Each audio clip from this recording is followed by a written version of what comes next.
Welcome to the Mrs. R Relevant Daily Draft Podcast. Joined today with draft professors Taylor and Steve, and we are here to discuss some interior offensive linemen. Taylor, how are you doing this fine evening? Doing good, doing well. I'm excited to talk some offensive linemen. You said it's one of the first shows we've talked about offensive linemen, so that's fun. Interior, anyways. So yeah, we got a lot of updates from the combine, some measurements in, so it should be a fun show. Yeah, so the Wednesday crew did a show on centers. So they only covered centers, but that podcast was the only one that this channel has done on interior offensive line since December. So I'm definitely looking forward to this conversation. Steve, how are you doing? I'm great. I'm actually curious how you're doing. News of a Buffalo Bills trade today. So, couldn't wait to go live with you here and ask your feelings on new Buffalo Bill receiver DJ Moore. So I'm wearing my Turkey Burger Mafia shirt today. So DJ Moore is going to experience turkey burgers at St. John Fisher, which is where Buffalo holds training camp. Apparently, that's Josh Allen's favorite food at St. John Fisher's, the turkey burgers, hence the shirt. But anyways, as far as DJ Moore goes, the way I look at this is that it's one of 10 moves that Buffalo needs to make this offseason, right? Like the roster needs a lot of additions. Really the discussion was, okay, what wide receiver now pairs well with DJ Moore, right? He's going to allow us to stretch the field vertically. He is going to be able to win some on the outside, which is huge. So really the biggest issue with Buffalo's offense is we need to be able to win on the outside and we need to be able to win 20 yards down the field. And if those elements of the offense exist, the offense that was ranked second or third in the league is going to get better. So we need to remind everybody of that, right? Like Brandon Beane will say, we're dealing with one of the best offenses in the league, right? So whatever retooling is done, it's retooling one of the best offenses in the league. Like, with all due respect, Steve, this isn't like fixing the Jets, right? Like one guy, right? Yeah. So, Wow. So yeah, and I guess that really didn't come out right. But this is what I mean. Like when you're a playoff team, one or two additions is going to make a huge difference. Buffalo has about 10 more moves to make. Probably, we have to add like 2 safeties, 2 linebackers, 2 corners. Like if you look, like Buffalo's roster just has voids in it. Like we only have 2 corners on the roster. Right. Now it's 2 starting corners. But right, so there's a lot of moves that need to be made. So it's good to see JT here, good to see Steve here, good to see Brandon here. Brandon, this podcast is for you because the Texans will need offensive linemen like Buffalo needs wide receivers. So The problem with that is the Texans picked too low to get the best offensive interior lineman in the class. So that's my opinion. I think he's probably going to go top 15. I have Vega Ione as my top offensive lineman, but I think he could go as high as, the Dolphins. I think pick 11. They need interior offensive linemen, but like the Texans are down mid-20s, I think 28 actually. Yeah. And you might be able to get the second best interior offensive lineman at 28, but I think Vega Ione is probably going top 5. He's just like, you remember a couple years ago when Tyler Booker was drafted in the first round, everyone's like, they're not drafting Tyler Booker. Well, if you remember, Tyler Booker was physical. He was strong. He was just an interior lineman that wanted to be an interior lineman, and that's it. He had the mindset, the power, the skill, and the technique to be a first-round top 15 pick. That's what Vega Ione is to me. He has the same mindset that Tyler Booker had that got him drafted 12th overall to go along with the tape, to go along with the mental side of it, the technique in the run game and the pass game. He's just, in my opinion, he's the best interior offensive lineman. And while it's not a huge gap like we see at running back or we see at tight end, I do think there's some distance between Vega Ione and the field. So I see Vega Ione as a top 15 pick. I think his floor is probably the Chargers at 22. So if you want to go get him as a Texans fan, you got to trade up to get Vega Ione. There's just no way around it. I think he's going to be the first interior offensive lineman off the board. Yeah. Okay. Steve, is Vega Ione from Penn State your interior offensive line one as well? Oh, yeah, 100%. Venga Ioane. One of these days we'll hold a pronunciation class. And by the way, his name means God is gracious. So take that for your trivia fact of the day. But absolutely, and I agree with Cha. Yeah, I look at the Dolphins and, you listen to the comments from John Eric Sullivan, whatever. They want to build from the inside out. They need a guard. They need a tackle. They need an edge. Obviously, they could use another receiver, but yeah, that might be the ceiling at what is it, pick 12? Look at my Jets at 16. It doesn't look like they're bringing back John Simpson or Elijah Vera Tucker, so that's a possibility. But yeah, I mean, power based, great in pass protection. I think the run blocking needs a lot of work. He's good. Especially, I think it's a scheme fit thing, the gap versus the zone. But yeah, he's better in the gap, but yeah, he's just a violent physical player. And yeah, for sure. Barring other people, well, one person in particular that we may talk about later, I do think, yeah, he will be the first interior all lineman off the board. I guess I will keep it going with my second choice, if that's cool, and that is Emmanuel Pregnon of Oregon. 3-year starter, great with his hands, has not allowed a sack in a couple of seasons, very durable. He's been able to cut down on the penalties over the last few years. Keeping his blocks is something to work in. But I do have a first round grade on him. I think he is going to go first round too. So, Brandon, depending how you like him, if you like Besantis, who I have on my list, or, Pregnon, I think, yeah, that's a legit, probably more likely chance for you where you're picking versus Venga. But yeah, he's my number 2. What else do I want to add? Just good athleticism, able to quickly get to that second level, quick feet, strong hands, very high level, as a pass protector, very good as a run defender as well. Cha, thoughts on Pregnon? Okay, go ahead, Cha. Go ahead and go on Pregnon. I do have some things to add, but I'll do it after Taylor goes. Yeah, okay. I do think as the Texans are sitting there at 28, I think this is more realistic. But I also don't know that it's that realistic because I have close to a first-round grade on him.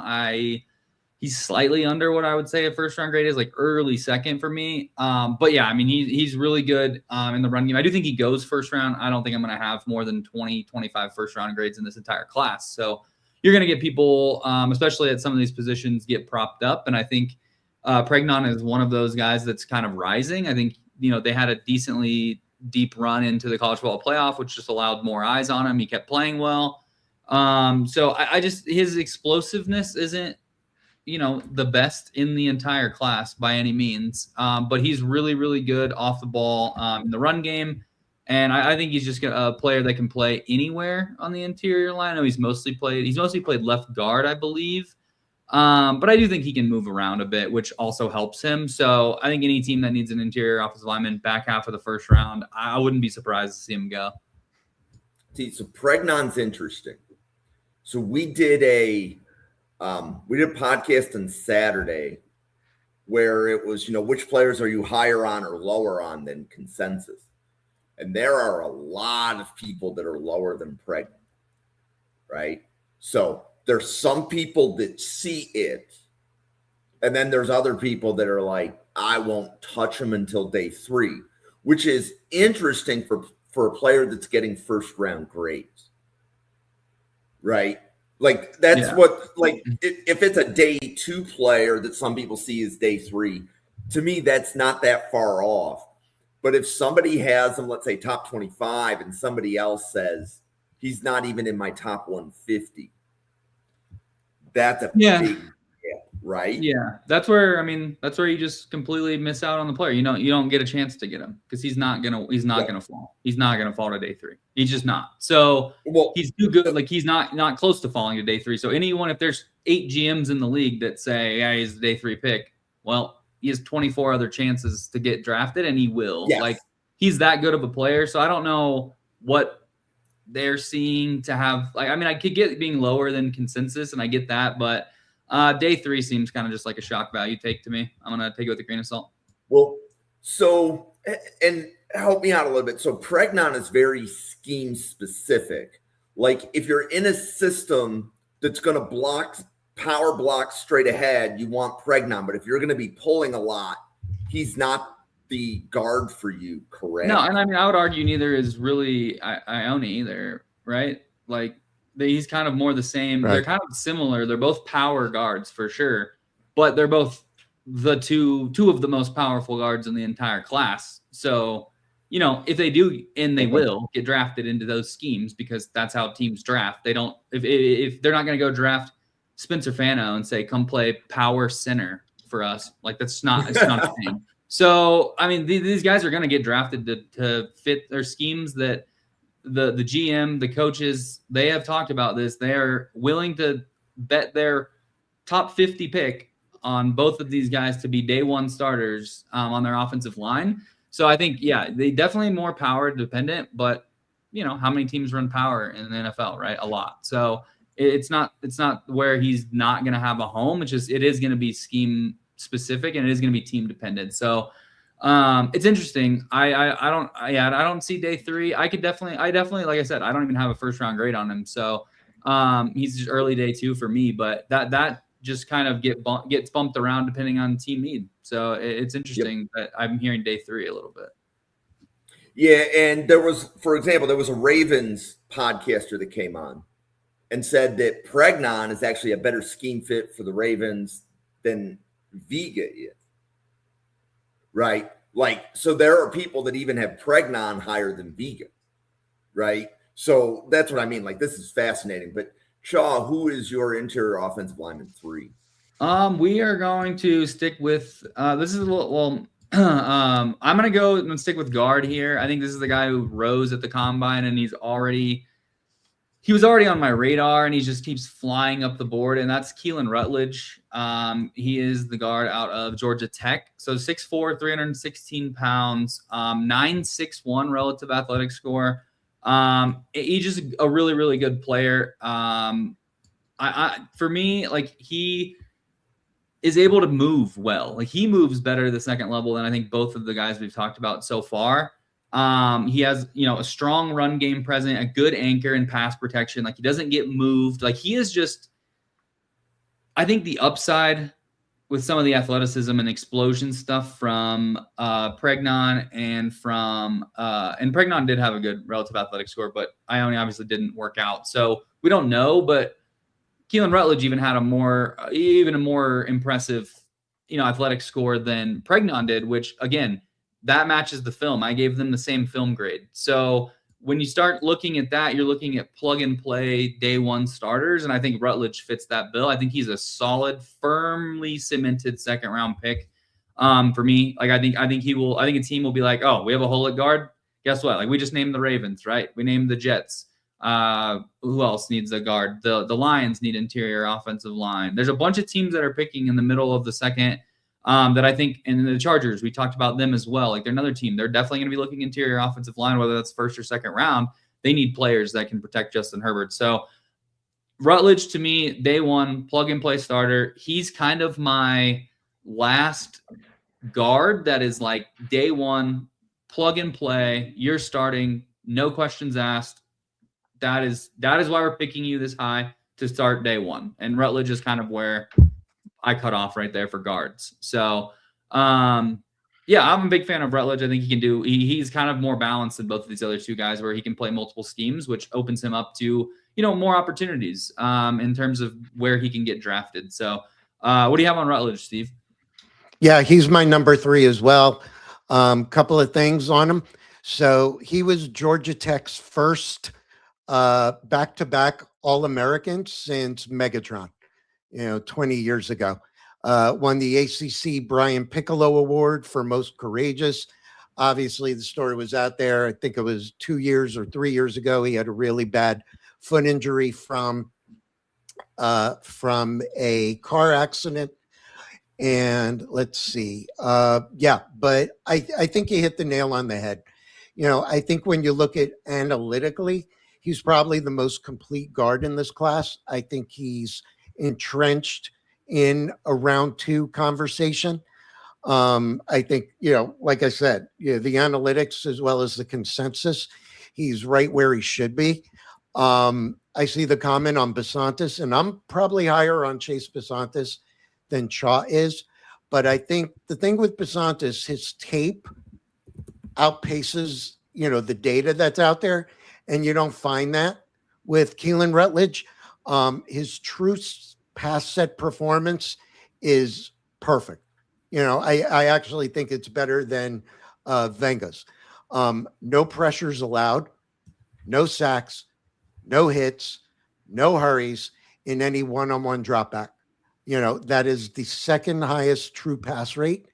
So we're talking elite potential there, right? And I'm very cautious with that word. Even the run blocking, is really illuminating if you look at statistics. But, 2 years at Georgia Tech, came over from Tennessee State. My notes on him is he just plays mean. He's got a great anchor. He keeps his pad level low, which, for 6'3", you expect that. Only allowed 6 total pressures during his total, career at Georgia Tech. He is the negative, I would say, is he does draw a lot of flags, which makes him perfect for my New York Jets because that was John Simpson at left guard. But regardless, moving on, trying to focus on the positives. Yeah, but Rutledge is my guard 3. Whose turn is it? Is it mine, or do we have, bless you, do we have anything else to add on Rutledge? Well, do you want to, who's your number 4? Because I can either go on to my number 1 center in the class, or we can continue with your 4th. I'll let the moderator decide that. No, you guys, I would just say just keep going. Let's cover as many interior offensive linemen as we can. Yeah, who do you got? I'm curious who you have 4. Plenty of them drafted. So yeah, do you have Basantis 4? I do. All right, tell me about Basantis, because I have him as my 8th overall interior lineman. So I'm trying. I was watching the tape, and I do agree that the tape is better than the analytics. Like if you're talking PFF grade, like his analytics are kind of bad. I just couldn't get over the fact that he was always on the ground. I watched 3 games, and he was on the ground more than the running back getting tackled. I feel like he struggles with balance, I think, is my biggest thing with like my projection for Basantis. And I love the size. I think he's a really good player. Obviously, the Raz jumps off the screen. I still have him as a day 2 pick. Don't get me wrong, but I just think for where I want to see a guard or a starting, day 1 starter get drafted in early second, we're talking about first round picks in Venga, Pregnon, Rutledge. We're talking guys that can legit go top 50. For Basantis, I just want him to be a little bit more balanced, be a little bit more on his feet. And I think he doesn't show that a lot of times. So I have him knocked a little bit for that. But I'm curious, Steve, what you have on him. Yeah, so big dude, right? 6'6". I don't have the combine numbers in front of me to know, but 6'5", fully 315. Okay, so I was an inch higher on the last thing. No worries. For those that don't know, I grew up in New York City. I spent about 7 years in New Jersey before moving to Southwest Florida 14 years ago. So 4-star recruit from a famous New Jersey school known as Don Bosco Prep. He was ranked number 1 recruit in the state. He picked the Aggies over Alabama, Ohio State. Okay, nobody's perfect. Notre Dame, LSU, Penn State, Clemson. There's a few others in there. started 12 games at right tackle, moved over to guard in freshman year. But like I said before, I think there's a big disconnect between the tape and the data. I think the scouting community, sees him as a first round talent. I'm not exactly there. I think they look at him as of what an interior lineman should be: physical, aggressive tone setter. He's got the power, good hands, lower body power. I question some of the opinions on that. I think the lower body strength may be a negative, but he really fires out of his stance. He's young. He's going to be 21 on draft day, so probably one of the youngest, if not the youngest. The negative plays and the penalties are definitely a concern. So that's why in relation to other draft professors or others, within this little community of ours, I probably have him ranked a little lower. He needs to stop lunging, and I think he has certain issues with some speed, but overall, I think, you look at the athletic traits, of what he did last weekend, and everything. Yeah. So I think that puts him somewhere around 5th among guards, but yeah, that's what I've got. Yeah, he's my number 4. Yeah, he definitely has the size. I'm a fan of that. I just I think the lunging thing for me was what it was. Like that's why he ends up on the ground a lot, and that's well, he loves pancakes. That could be it too. That's coachable. So I do think he has some upside for sure, and I do see him as a day 2 pick. Okay. Shaw, who's your 4th interior offensive lineman? That would be new interior offensive lineman, Spencer Fano. I have him graded. I just graded him as a center. I already had him graded as a tackle. The arm length is an issue, and people talk about the arm length. Oh, it's not that big of an issue. It is an issue at tackle. I think there's one offensive tackle in the entire league that has sub 33-inch arms right now, and I believe it is the former. No, is it Braden Smith from the Colts? I want to say he has 32-inch arms. Doesn't Campbell? I think Campbell's is Campbell sub 33, so he might have been the second one last year. Point being, you saw Campbell just get absolutely ran over all playoffs. So, at tackle. So I see Fano as like the reason I project him as a center is mainly because of the size, but also the movement skills, right? Like I think he could also. I don't think he has the anchor to play guard, in my opinion. Like he'd have to get in a really specific, scheme fit in order for him to, be at. And this isn't like. The difference between, I'm seeing this comment, the difference between Peter Skoronski and Spencer Fano is that one of them played left tackle and the other one played right tackle. So like playing left tackle, and it just gives you more value in the NFL. It just does. Most quarterbacks are right-handed. It's the blind side, right? People know that. Obviously that's changed a little bit with the Falcons and the Dolphins until obviously now having left-handed quarterbacks. So there were some different, positions that Fano can go. But I think rather than like a Skoronski situation, I think Fano can play pretty much anywhere on the offensive line. I just think he projects as my 4th best interior offensive. If I was only grading him as an interior offensive lineman, forgetting the fact that he played tackle in college, and I'm just looking at him from an interior offensive lineman perspective, I think he's going to be great, and he could be great in a zone scheme where he can move in space and can command the center of the field. Like he has the mental side of things down. He is one of the best in the class, not just offensive lineman interiorly, tackles regardless, at squaring up his blocks and moving them with his legs before he even makes contact. So he gets around the defender and pushes him the direction he wants him to go while the play's happening. He commands the offensive line, whether it's the defensive end or whether he's pushing down to an interior defensive lineman. He's able to get his footwork is so good that he's able to get in front of them and move them, even though he has short arms, even though he isn't able to get into the body. And the one thing I noticed with him in pass protection, I thought it was so interesting, is when you're looking at pass protection from him, you see the small arms right away, but it's not really that bad a lot of the times. Now, when I watched the Texas Tech game, David Bailey was all over him. He was basically Spencer Fano. He was basically having to choke like David Bailey to stop getting the quarterback. I don't know how he didn't get like 5 holding calls that game. I'm not the ref. I don't make that decision. But he is so passive on pass protection when he's facing a pure edge, right? When he's facing David Bailey, he doesn't, most people, most offensive tackles will try to hit you, get your hands into you. He can't do that because his arms aren't long enough. And you see that on tape. And like once you see the measurements and you go back and watch the tape, you won't be able to unsee it because he can't get his hands extended. So instead of trying to be aggressive on the push, right, he waits. He waits until the defender is almost in his body, and then he tries to engage in pass protection. And that to me is why he can't stick at tackle. He just can't. He doesn't, like, the handwork is not very good, against pure edge rushers. So he can't just sit on right tackle and, he would get shredded by Max Crosby, for example. Like these types of guys, like I'm talking about David Bailey, one of the top 5 picks in the class.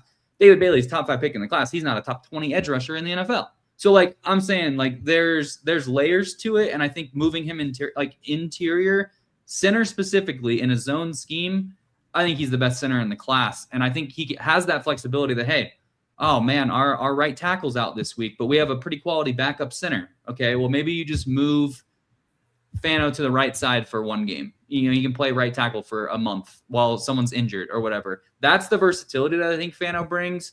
But if I'm grading him as just a pure interior offensive lineman, I see a lot of good things that make me, excited about his future, even with the measurements being a little bit smaller. Okay. Steve, who's your 5th offensive lineman? Yeah, so before I just want to talk a little more about Fano because my next one is also a center moving over from the tackle position. So I wanted Cha to lead the discussion on this because, after the combine, time didn't really permit to go back and, and look at Fano because I did have him as one of my top tackles coming in, to this past season. Right. And it's funny you brought it up. That was the game that I've started rewatching, was against Texas Tech. And I know the big thing ever since, the last few games of the season with Will Campbell is up 32 or whatever inch arms. Nope.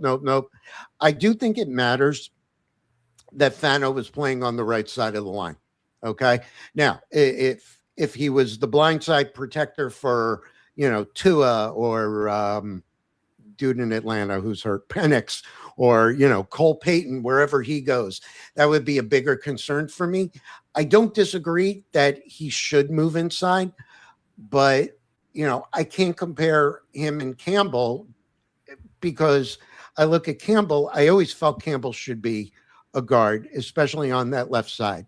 I think some of taking Campbell's injury out of the equation, and maybe that was a part of the issue, but I did feel that Fano's base and feet are stronger than Campbell's. I think his usage of hands are better. So I'm not disagreeing with the point. I'm just not ready to give up yet, even though common sense and wisdom says I should. But okay, yeah, I would agree in the run game. I think the pass game is where his hands and feet struggle, I guess, what I was saying. Because like the run game, like I told you, he can move defenders by just putting himself in better position. Pass game is where I think some of those flaws really start to show up. So he's a better run blocker, in my opinion, than he is a pass blocker. Yep. All right. So next for me, like I said, another tackle moving to center. It's not Fano for me. It's Brian Parker, the second out of Duke. Okay. So moving from tackle to the center position, a little over 6'4". I think I have him at 306. Also, sub 33 inch arms. I think they came in at the combine at just under 33. 10 inch hands, decent 40, all the things. I think the RAS was Shaw was like 907. You're usually more up on that than me. 909. I got it right here. 909. I think in terms of the guys that I'm looking at, he's probably the most complete center conversion in the series. So as we talk Fano, as we'll probably bring up Trey Zune, right? I know the two of us both love our Aggies, in the middle there. I think he's got the most balanced profile, in terms of that. The run blocking is, both a tape as well as an analytical headline to me.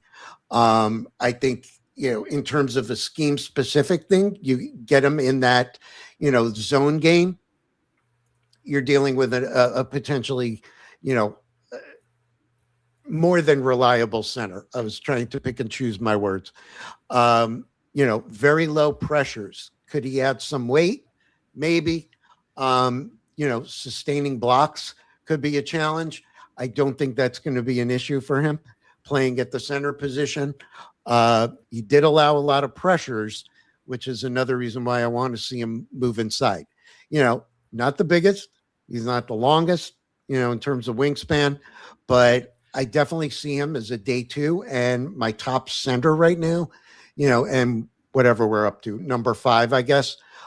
There are a lot of similarities to Zune. I have him a little lower. I think the arm length is identical, but I look at a guy like Joe Tippmann. Now, obviously, Jets took him in the second round 3 years ago, I guess it was. Tippmann's a big dude, much bigger than Parker is, but there are certain traits that I see that compare well. Physical, very competitive blockers, shorter arms, not exactly tackle athleticism. So, but guys that thrived at center because of their run blocking ability, the mental processing that can be translated. So, yep, he's my number 5. What do you think about Parker? Yeah, I like Parker. I have him as my 9th ranked interior lineman right now. And I think it's just purely based on the fact that I don't think he can. And I know everyone's projecting him to go to center. Same, right? Because he can't play right tackle. Like he had 20 pressures, I think, last year, which is like one of the highest amongst some of the guys in this interior offensive line group. So, but that's playing at tackle. So this is a really interesting evaluation for me because it's really hard for me to, it's really hard to see some things project from like a right tackle, especially in pass protection. I think that's where it really gets tough. Like I just talked about with Vano, like you really start to see some of you can't hide on an island, right? You're playing tackle. You can't hide out there one-on-one versus, an edge rusher in the class. So I think Parker's a little bit more balanced, but I do think he's a pure center. He might be able to play guard, which does bump him up for me a little bit. But I have him as a day 2 pick. And I think he'll be a solid player in the NFL. Let's answer some of these questions. Let's go. Let's go to Anthony here. Some of the questions were a little off, but okay. So like Maui Noah, I haven't heard anybody pushing him to center, but Anthony likes moving to everybody's position. So that's why like I look at that comment and I'm like, Maui Noah is going to be a tackle that fails inside the guard. And, like Jerry Ostrowski, when we were covering Maui Noah, he's like, that's a Pro Bowl guard. He's going to be allowed to fail at tackle. But yeah. Your floor on Maui Noah is a Pro Bowl guard. Yeah, I think the thing with Maui Noah is his ceiling in the draft is pick 3. So, like, he could go as high as pick 3 because the Arizona Cardinals need a tackle, and he's the best one in the class. And it's not necessarily a historic, tackle class by any means. But I think he can play guard easily. I wouldn't move him to center. I don't think he is that type. He's too big, I think, to play center. Like, that's the difference between Fano and Maui Noah when you watch the tape is like, just one of them looks. I just think guys look the part, right? Like that's kind of why I have Vega and Pregnon and Rutledge. Like those guys are just like 5 to 10 year starters in the NFL, right? Yep. And then Cooper, I would say really scheme specific. So like I love the scouting report on Cooper. Harbaugh takes him in round 3. Everybody else is going to take him sometime on day 3, but he's really scheme specific. So there's going to be some teams where Cooper's not even on their board, or they're going to like other players a lot better. So like to me, one of the toughest things about interior offensive line specifically is you could look at Taylor's board, you could look at Steve's board, but not all of those players are going to be on every team's board because they're looking for a very specific type of player. But Steve, where are you on Inez Cooper? Yeah, so he is right now for me. I have him as a day 3. I have him at number 8 right now. I love the frame. I don't love the amount of pressures given up. He's really got to get better with that pad level. But the pressures allowed this past year was pretty good. Where I think his strength is, guys chime in, is I think his strength is in the run game, right? What do they call them? The road graders, right? Mhm. Yep. He's durable, for the amount of snaps that he's done. He's just played a ton of football. I'm not as high on him as some others might be because I just don't see the consistent effort there when I look at Cooper. So is he going to get drafted? Sure. I think he'll be a round 4 guy.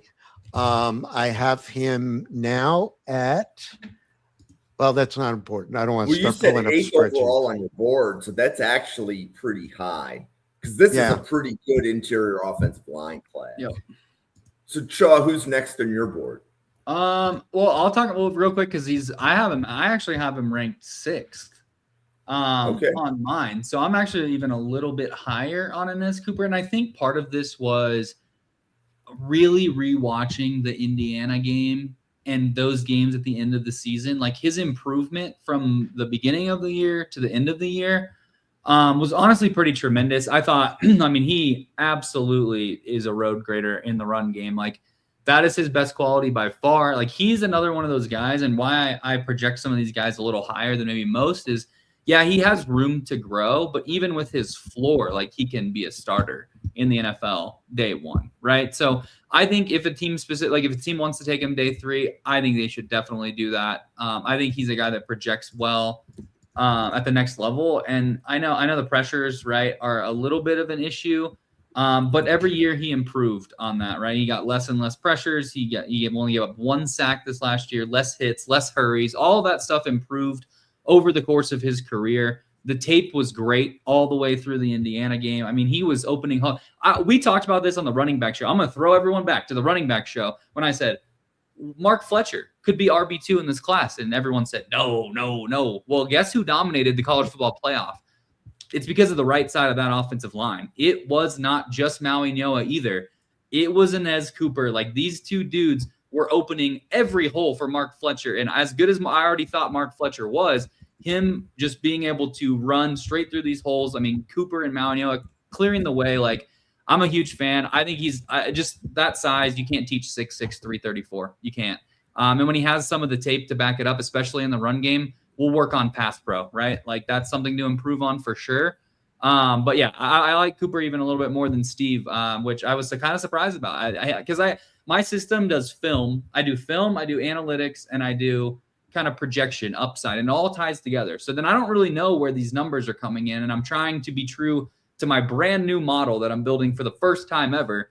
So I'm not trying to move people around. I'm just trying to see how it plays out. And yeah, he graded out as my 6th interior offensive lineman. So I thought that was pretty interesting. But you did ask me who was 5th, and that's Jennings Dunker. Jennings Dunker out of Iowa. You watch the Iowa guys play, and I mean, this is another looks the part. Like you just look at the offensive line from the all 22, and you're like, that dude, I'll take that dude on the right. I'll take him every time. And that's Jennings Dunker. I mean, 6'5", 319 pounds. I mean, he had a really respectable RAS because nobody really thought he could move. He kind of has a funky pass set, right? We watched the drills where he kind of looks a little funky out there, but he is just another, power interior offensive lineman. Like he played right tackle, but he moves like a guard. I mean, he moves like an NFL guard, and it's just that's a pretty natural progression. I think he can play either right or left guard, and your team's going to be a lot better in the run game for it. Again, not someone that really is going to move well in space, but I mean, you get a dude that just has a mindset, that Iowa mindset. Like he wants to block, he wants to play, he wants to play on the offensive line and just beat dudes up all day. Like you watch the interviews, you hear him talk about the game, how much he loves it. That factors in for me to my evaluation. And I'm a huge fan of Jennings Dunker's tape as well. So it all just kind of culminates to him being a top 5 interior offensive lineman for me. Yep. And you can't really go wrong with interior linemen from Iowa.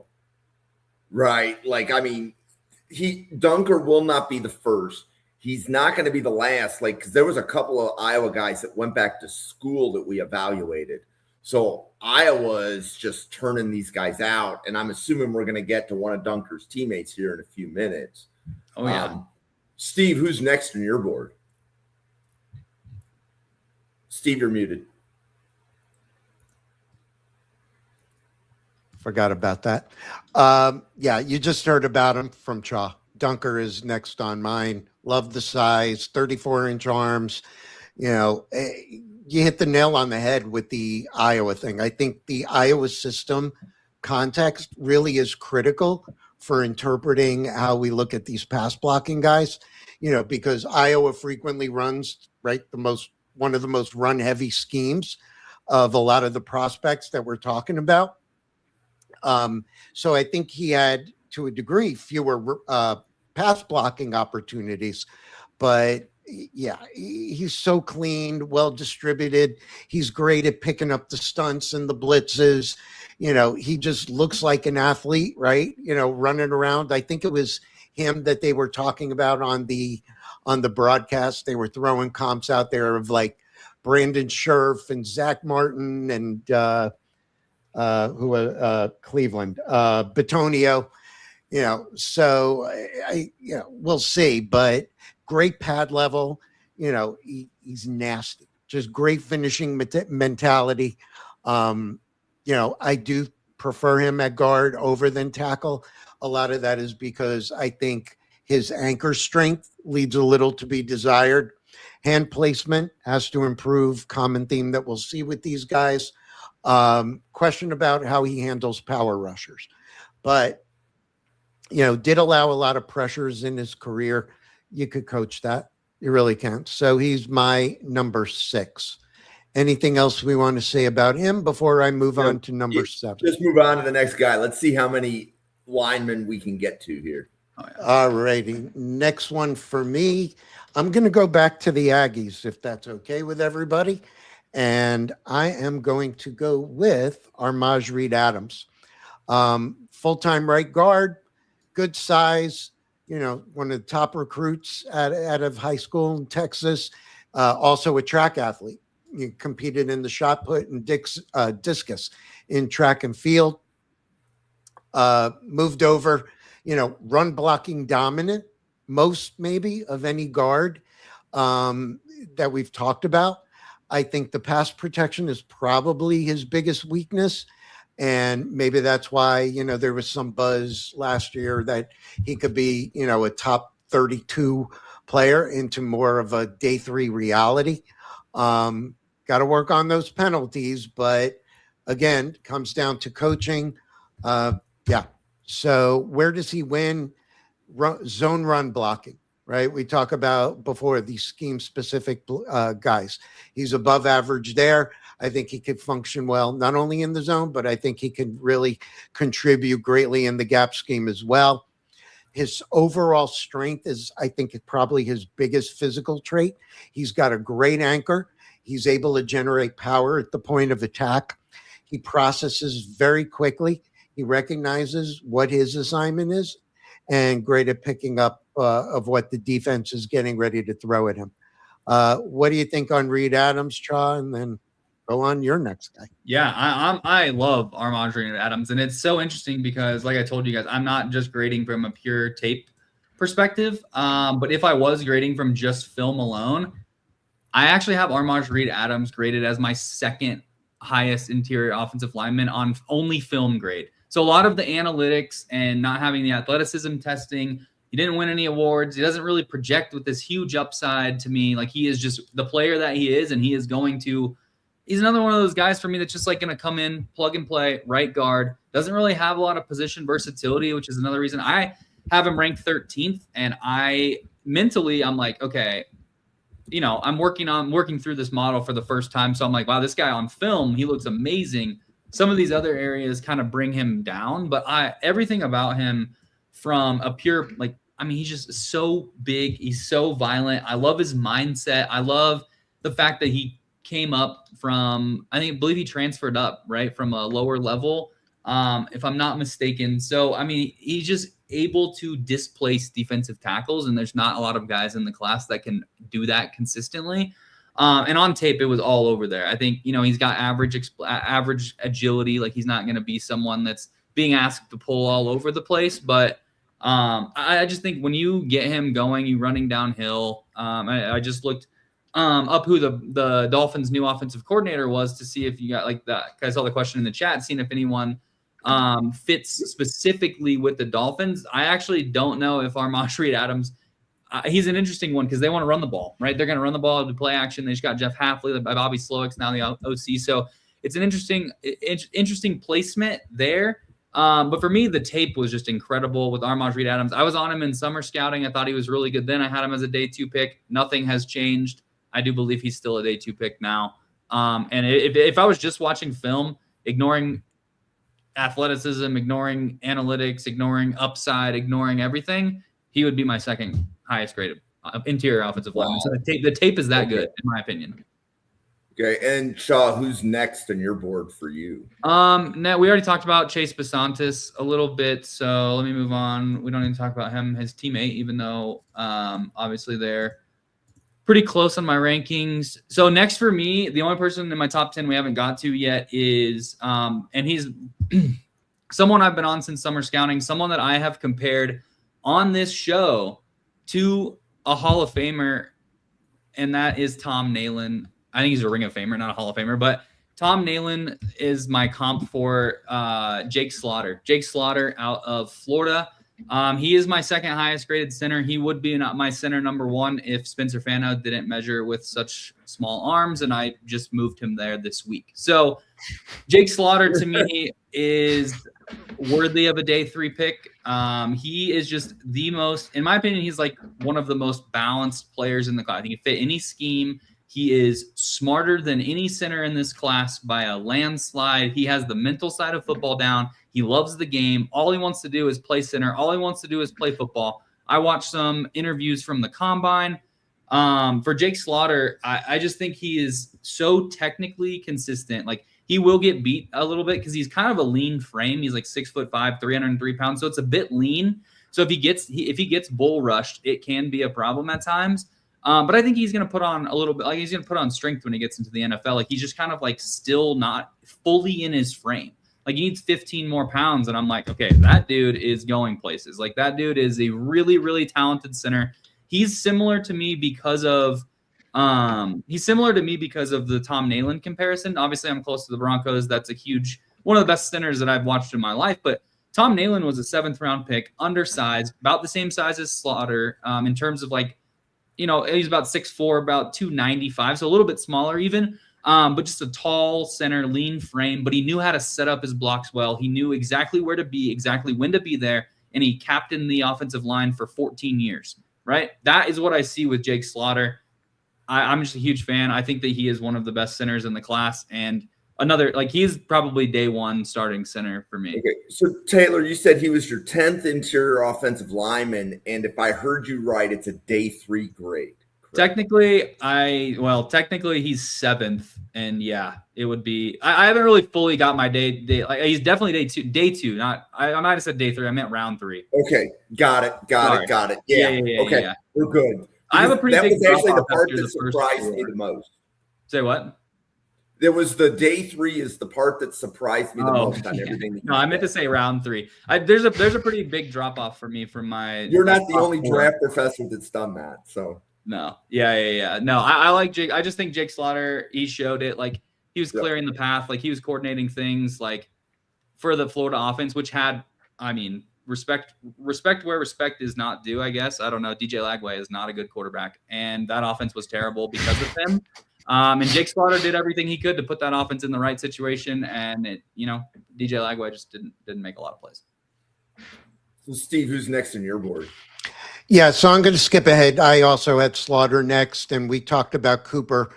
So it's time to get nuts. I'm really high on Jalen Farmer of Kentucky, full-time right guard. One of the most dramatic, I guess, aggregate, the true pass divergence out of the guys that we're talking.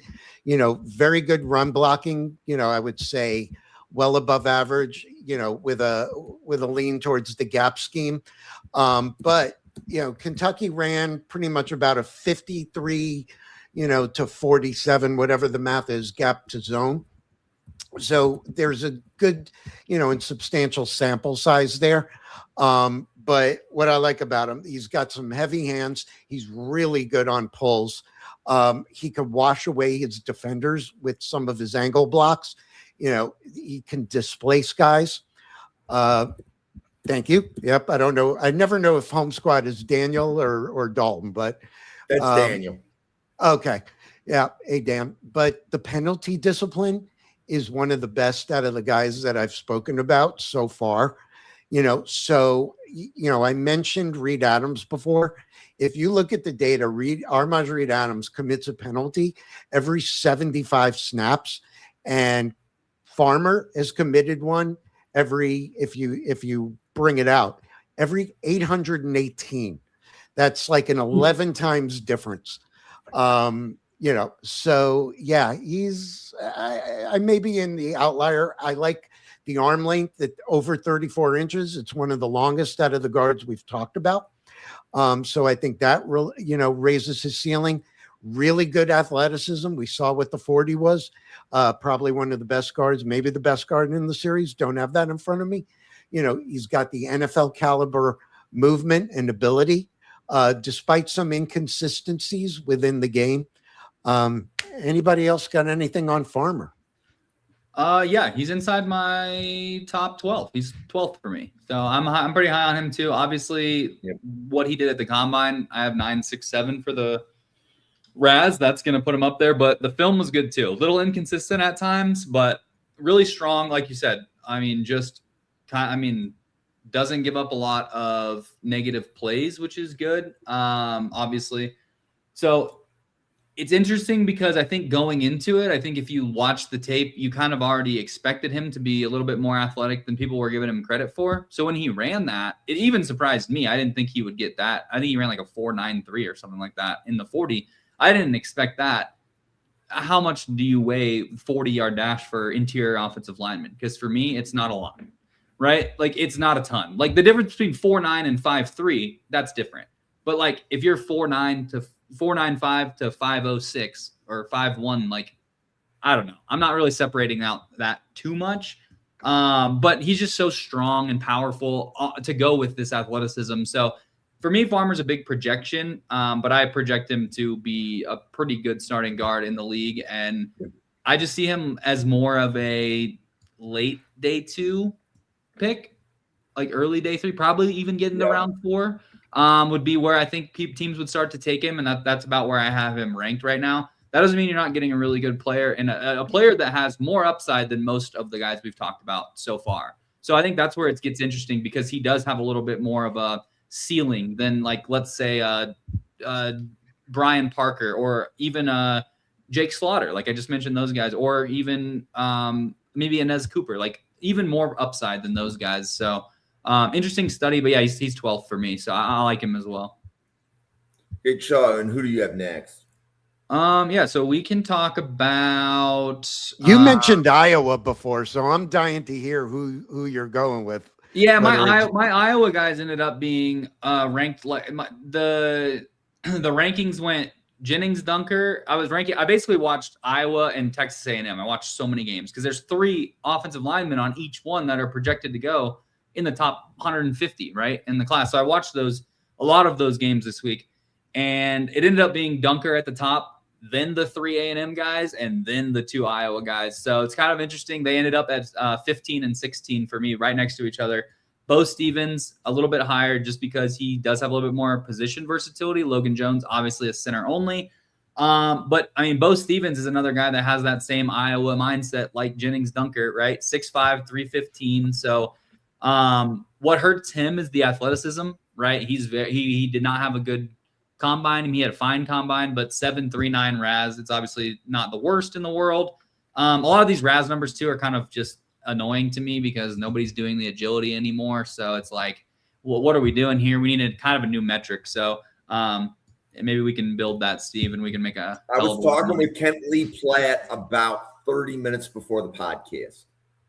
We'll work on it. I mean, it's so necessary right now because it's impossible to do. Nobody's like, I think I saw someone posted 319 people at the combine, 6 total did every single drill, only 6 of them. That is a very small number. So I think Bo Stevens is a guy that's going to come in and he's going to play in the right scheme. He's probably going to be I don't know. I see him as more of a, backup guard for the next year or two while he gets prepared to be a starter, and then he comes in and he starts. But his mentality is there, so he could start day one as well. Logan Jones from Iowa, just a little bit lower for me. He's just he is a lot of IQ, right? Football intelligence. Logan Jones, one of the smartest players in the class, in terms of just the way he coordinates it. I think for him, he's even more undersized than Jake Slaughter, so that ranks him down a little bit for me. But pretty solid pass protector. Overall solid. I mean, he was an All-American, so I mean, he's obviously a really, really good player. I just have him graded a little bit lower than some of those other guards and centers from A&M that we talked about. And Taylor, were we all the way down to 15 on your board? No, he just mentioned Iowa, so I skipped to 15 and 16. There's only a couple players we haven't talked about in this tier, so I'll go to my next one. That's J.C. Davis out of Illinois. So, again, this is someone that played tackle in college, but we're projecting him to move into guard. 6'4", 322 pounds. I thought the film was really good. Another guy that didn't test super well at the combine. But I think he is someone who is a real big time projection, right? Because he's strong. He has good length. He's physical in the run blocking game. He has the ability to generate movement at the point of attack, and he is really good against power rushers. So projecting him inside as guard is a no-brainer, almost like as no-brainer as projecting Brian Parker as a center, right? I think everyone in the community is kind of on board. It makes the most sense. It's where he's going to fit in the NFL. I do think some of his, limitations come from being able to move and pull and do some of these things at that size. But I'm a fan. I think he's going to be another guy who we could look up in a couple of years and be like, oh, he's a pretty damn good guard. So I like him. I have him going on day 2, and I think he's another guy with pretty decent upside. So I like J.C. Davis out of Illinois. So we were at interior offensive lineman 12. That was 10 for me, but yeah, that was 10. We've basically covered my top 10 16. With a day 1 or day 2 grade. Yeah, that to me feels like a pretty strong class. Yeah, and like some of these guys, I don't think I would take them there, but I don't think they will because I don't think teams are as high on them. Like, you know what I mean? Like, I don't know if Inez Cooper is going to go in day 2. I don't know if Jake Slaughter is going to go in day 2. I don't know if, J.C. Davis ends up getting day 2 capital. He could be a 4th round pick. You know what I mean? Like, there's a fine line. Like, all of these guys, like I said, there's a big drop off after my top 4. I have a 1st round grade, a really early day 2 grade, or probably would be a 1st round grade because of the class. He'll probably be in my top 32 in Pregnon.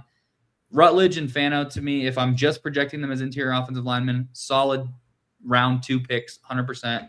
And then it starts to get into like round 3 conversation for the next like 8 guys. So it's kind of interesting to see, some of these where teams are going to take these guys. Cage Casey was my lowest graded interior offensive lineman of 22 that I graded. Wow. Yeah, I just think I don't know. I think him moving maybe this is more because I think he can play tackle. I don't know that he needs to be an interior offensive lineman. So I rank every player that's a tweener at both positions. I will have him ranked as a higher offensive lineman. It's the same thing with Caleb Tiernan. I have Caleb Tiernan as like my 17th ranked interior offensive lineman. He measured 6'8" at the combine. He can't play interior offensive line. He's too big. He can't play. Like, imagine Kyler Murray or Diego Pavia running around behind Caleb Tiernan on the interior. I mean, it's just not possible. It's not plausible for him to play interior. If he would have measured 6'6", if he would have measured 6'7", then maybe we're talking. We've seen what have we seen? One player in, I'm gonna say NFL history because I'm obviously not that old, so I don't know how many guys have, but we've seen in recent memory Mekhi Becton as a 6'8" player, 6'7" player move from tackle to guard because he had no other choice. He is the biggest interior offensive lineman in the league right now, I believe. So like it's very much an outlier to assume a guy that's 6'8", 323 pounds can play on the interior of the offensive line. So if I'm grading those guys and Cage Casey as interior offensive linemen, I have them ranked lower because I don't see them being better as guard as they are at tackle. So that's my projection on those 2 guys. So Steve, real quickly, can you go through about 5 offensive linemen that you have on your board we haven't talked about, just to make sure that the people watching get some of the other names that they're going to start hearing in the middle of day 3? Yeah, so I'm not concerned at this point, just in the interest of time, to bang out some names.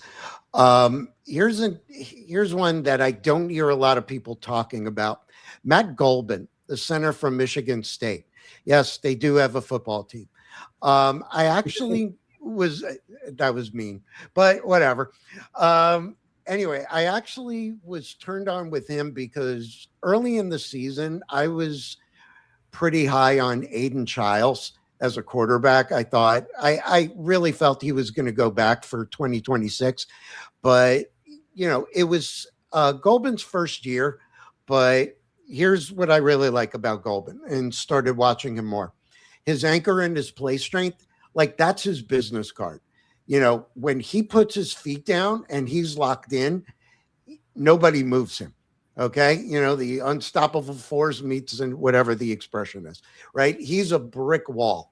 Okay. Even when defenders are getting into his chest, run blocking, strong, great upper body strength, great leg drive.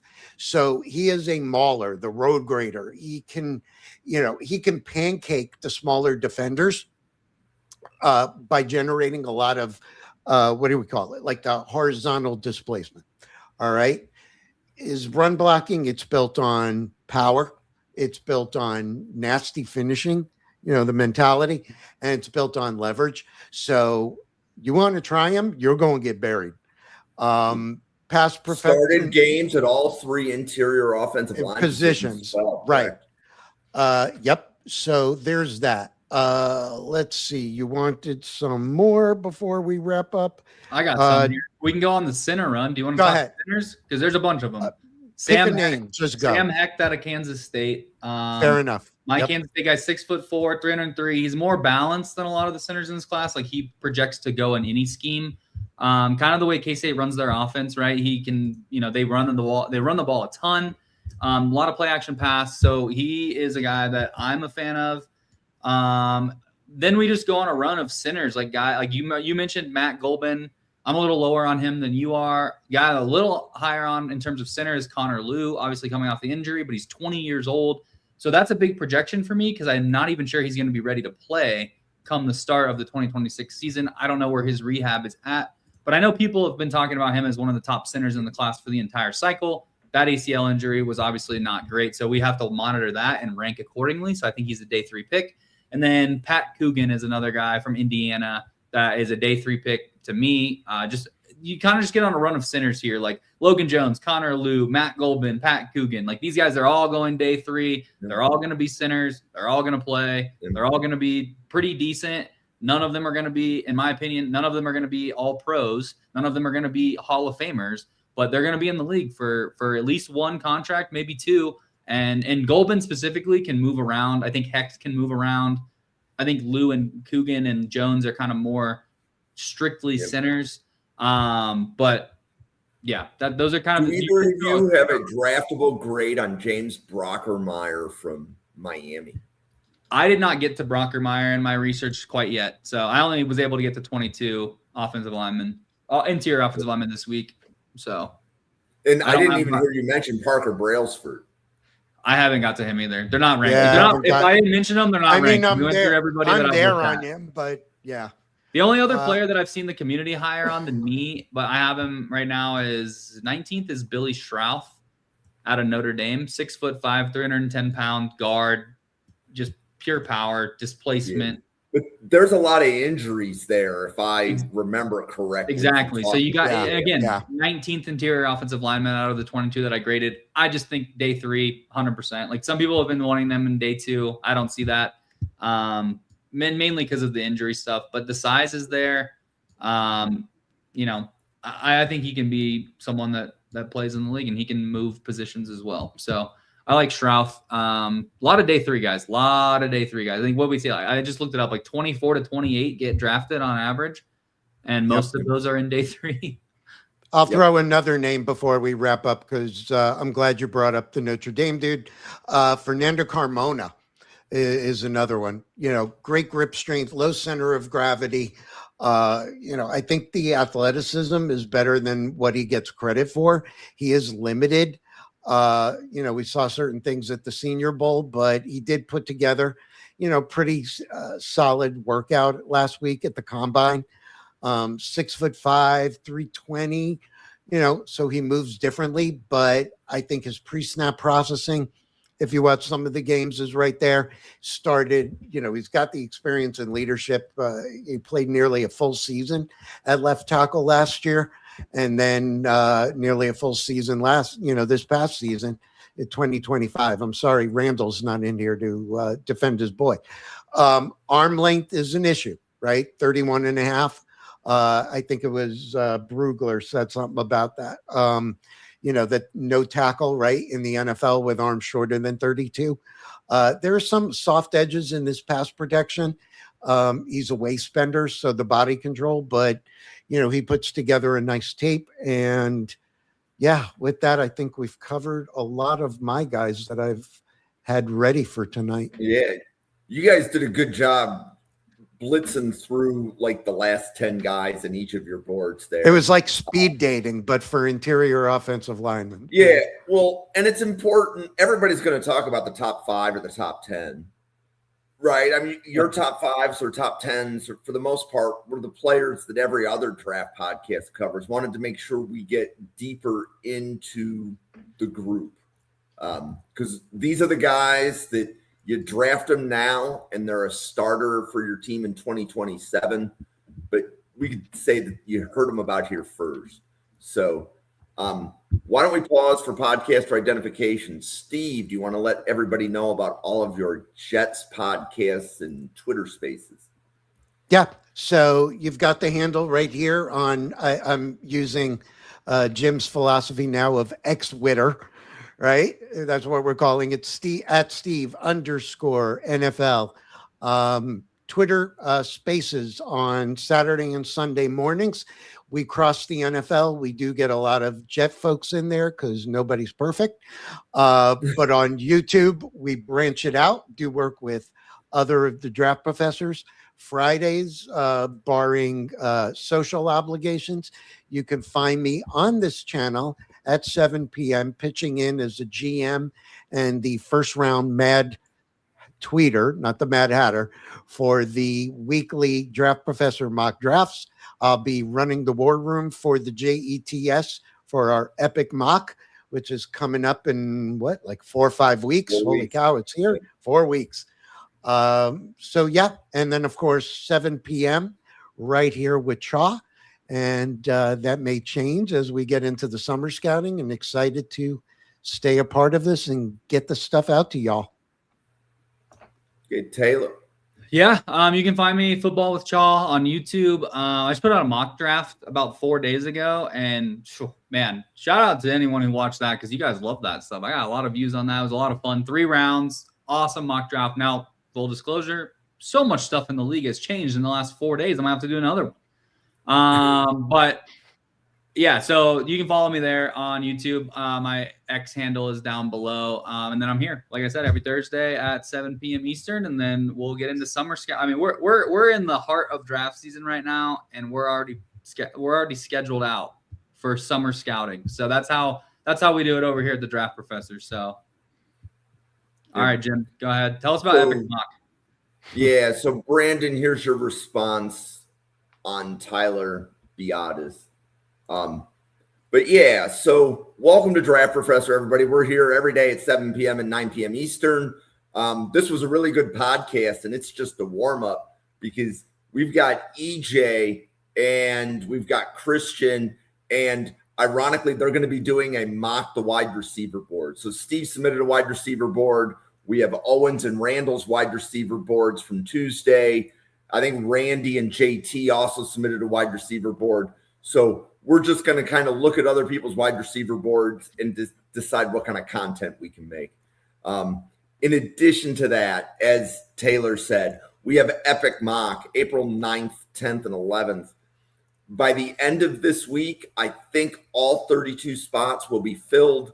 I was really busy right before this podcast recruiting the last 6 teams, and I think I found 3 of them already.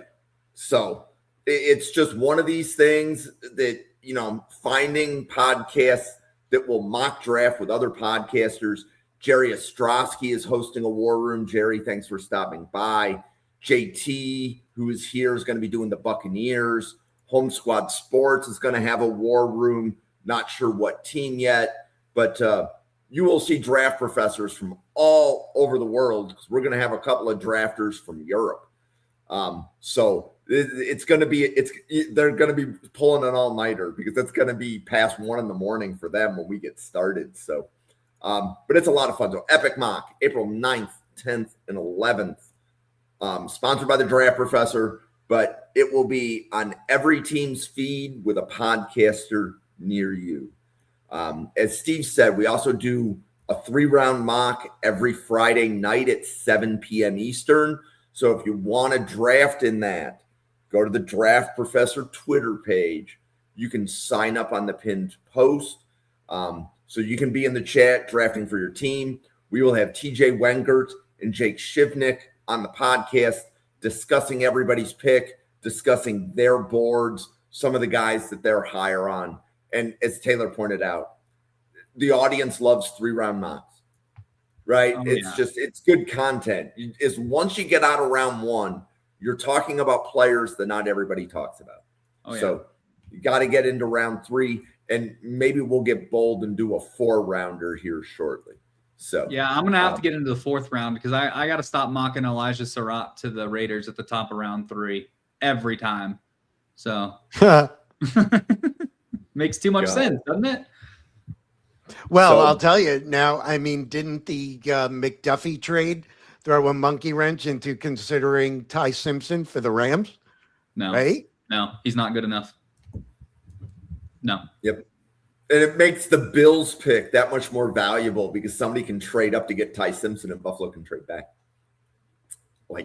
Somebody can have him at 16 for all I could. Come on, let's work. I need more 2027 picks, and I could use the 3rd this year.